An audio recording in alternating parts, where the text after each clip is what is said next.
Sodom. It was a very busy place with lots of houses and people. Living in this town was a very special person.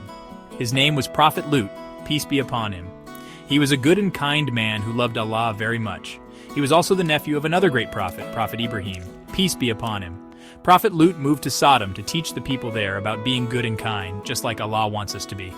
He wanted to share the beautiful message of Islam with everyone he met in his new home. Prophet Lut, peace be upon him, was known for his wonderful character.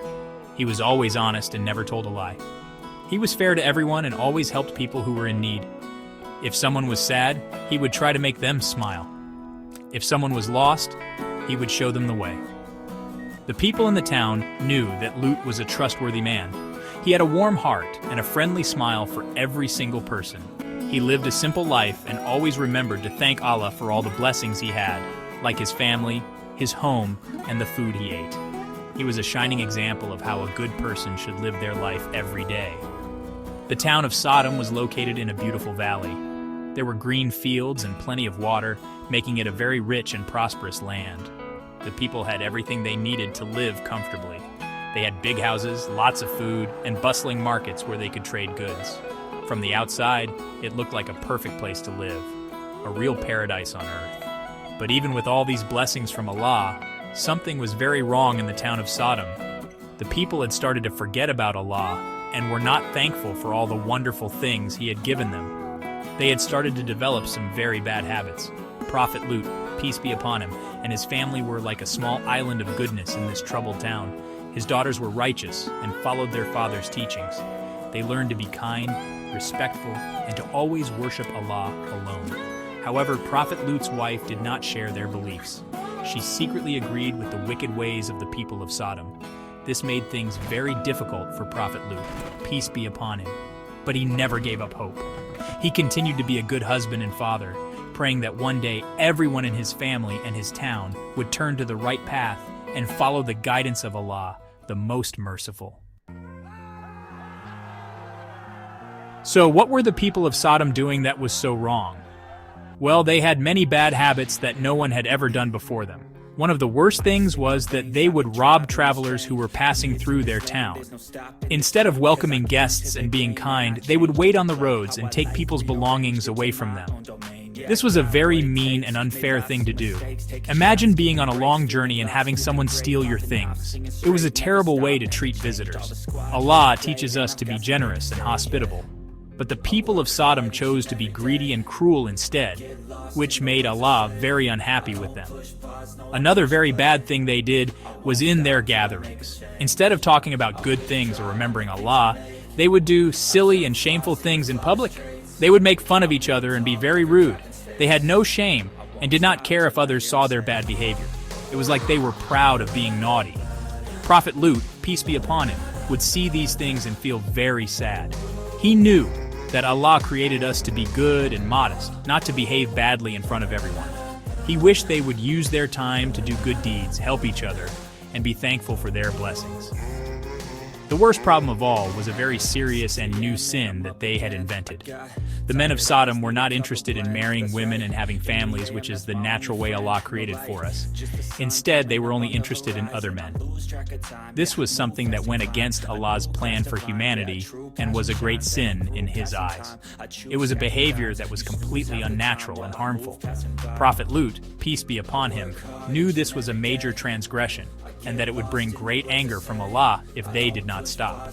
He had to warn them about the seriousness of this action before it was too late for all of them. Because of all these bad actions, the town of Sodom became a place filled with darkness and corruption. There was no kindness, no honesty, and no respect for Allah or for each other. People were selfish and only cared about their own desires. They had forgotten the purpose of their lives, which is to worship Allah and be good to His creation. They were given so many good things, but instead of being grateful, they used their blessings to disobey Allah even more. Prophet Lut, peace be upon him, had a very, very big job ahead of him. He had to try and guide these people out of the darkness and back into the light of goodness and faith. Prophet Lut, peace be upon him, did not shout or get angry at his people. He was a prophet of Allah, and he approached them with great patience and kindness. He would gather them and say, "O my people, why don't you fear Allah? I am a trustworthy messenger to you, so fear Allah and listen to me. He tried to remind them of Allah's power and mercy. He explained that their actions were wrong and would only lead to a terrible punishment. He spoke to them with a gentle voice and a caring heart, hoping that his words would reach them. He wanted them to understand that he was only trying to help them for their own good, and was not asking for any reward for himself. He reminded them of all the blessings Allah had given them. He would say, look at your beautiful homes, your green gardens, and your healthy families. All of this is from Allah. Shouldn't you be thankful to Him? He tried to make them think about their actions logically. He asked them, why do you commit these shameful acts that no one in the world has ever committed before you? Why do you leave the wives that your Lord has created for you? You are a people who have gone too far. He appealed to their sense of reason, hoping they would see that their path was one of self-destruction, and that turning back to Allah was the only way to find true happiness and peace. But how did the people respond to his kind words? Did they listen? Sadly, no. They laughed at him and made fun of him. They said, if you are really a prophet, then bring upon us the punishment you talk about. They did not believe him. Instead of thinking about his message, they became angry with him for telling them the truth. They threatened him, saying, "O Lut, if you do not stop telling us what to do, we will surely kick you out of our town." They did not want to change their ways and saw Prophet Lut, peace be upon him, as a troublemaker who was trying to spoil their fun. Even when they were mean to him, Prophet Lut, peace be upon him, never gave up. He continued to pray for them and warn them day after day. He was incredibly brave to stand up to a whole town of wicked people all by himself. He showed amazing courage and a deep faith in Allah. He knew that his job was to deliver the message, and he did it perfectly, with patience and perseverance. He kept telling them, "I am not one of you. I am completely against what you do." He made it clear that he would never join them in their wrongdoing, setting a powerful example of standing firm for what is right, no matter how difficult it is. One day, Allah sent 3 angels to visit Prophet Lut, peace be upon him. These angels looked like very handsome young men. When Prophet Lut, peace be upon him, saw them, he felt very worried. He knew how the men of his town behaved, and he was scared they would try to harm his special guests. He tried to welcome the angels secretly, hoping no one would see them. But somehow, the wicked people of the town found out about the handsome visitors. They rushed to Prophet Lut's house, all excited, and started banging on his door. They demanded that he send the guests out to them. They had no respect for guests and no shame in their evil demands.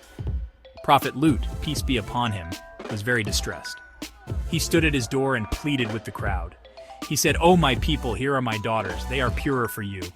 Fear Allah and do not disgrace me concerning my guests. Is there not a single right-minded man among you?" He felt helpless and alone, trying to protect his guests from the evil mob. It was at this moment that the angels revealed their true identity. They said, "O Lut, we are messengers from your Lord. They will not be able to harm you." The angels then took away the sight of the evil men outside, and they stumbled around, unable to see anything at all. The angels then gave Prophet Lut, peace be upon him, a very important instruction. They told him to take his family and leave the town in the middle of the night. They gave him a strict warning: do not let any of you look back, but your wife will be struck by the same punishment as them. So under the dark sky, Prophet Lut, peace be upon him, gathered his believing daughters and quietly left Sodom behind. As they walked away, they heard a terrible loud cry from the sky as the punishment began. A shower of hard-baked clay stones rained down upon the town, destroying everyone and everything in it. The whole town was turned upside down, completely wiped out because of its wickedness. This amazing story teaches us so many important lessons. It teaches us to be brave like Prophet Lut, peace be upon him, and always stand up for what is right, even if we are standing alone. It shows us the importance of being honest and trustworthy. We learn that we should always be thankful to Allah for his blessings and use them to do good things. Most importantly, it reminds us to always listen to Allah's guidance and stay away from things that he has told us are wrong. By being good, kind, and obedient to Allah, we can live happy lives and earn his pleasure, which is the best reward of all.